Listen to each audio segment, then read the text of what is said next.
ব্যারাকপুরের প্রাক্তন সাংসদ অর্জুন সিং এর ভাটপাড়ার বাড়িতে বোমাবাজির ঘটনায় চাঞ্চল্য ছড়িয়েছে।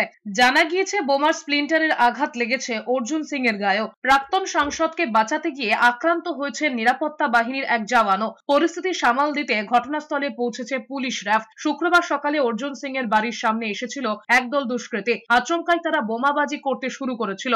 বেশ কয়েক রাউন্ড গুলিও চালিয়েছে তারা। বোমাগুলির আওয়াজে বাড়ির বাইরে বেরিয়ে এসেছিলেন প্রাক্তন বিধায়ক। সেই সময় বোমার স্প্লিন্টার ছিটকে এসে লাগে অর্জুন সিং এর গায়ে। এরপরে এলাকায় ব্যাপক উত্তেজনা ছড়িয়ে পড়েছে। অর্জুন সিং এর অভিযোগ, পুলিশের সামনেই 25টিরও বেশি বোমা মারা হয়েছে। বোমাগুলি মারার পরে দুষ্কৃতীরা গুলিও ছুড়েছে। স্থানীয় এক কাউন্সিলরের ছেলে এবং তার সঙ্গে আরো 15-20 জন মিলে এই হামলা চালিয়েছে। এলাকার আইন শৃঙ্খলা পুরো ভেঙে পড়েছে বলে অভিযোগ করেছেন তিনি। পাশাপাশি এই ঘটনার নিন্দা করেছেন রাজ্যের বিরোধী দলনেতা শুভেন্দু অধিকারী। সোশ্যাল মিডিয়ায় ছবি শেয়ার করে তিনি বলেছেন, তৃণমূল আশ্রিতরা অর্জুন সিং এর বাড়িতে হামলা চালিয়েছে। পুলিশ নীরব দর্শকের ভূমিকা পালন করেছে।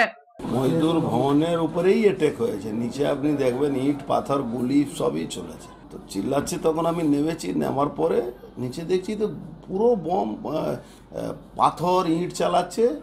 আর পুলিশ পিছনে, ওদের পিছনে পুলিশ দাঁড়িয়ে আছে, এদিকে আমাদের সিকিউরিটি দাঁড়িয়ে আছে। আমার পায়ে বমের স্পিলটা লেগেছে। 20-25টা বম চলেছে, তারপরে 15-20টা গুলিও চলেছে। নমিত সিং ছিল, আর ওই যারা এনআইএ কেসে সব আসামিগুলো সব ছিল। অমিত সিং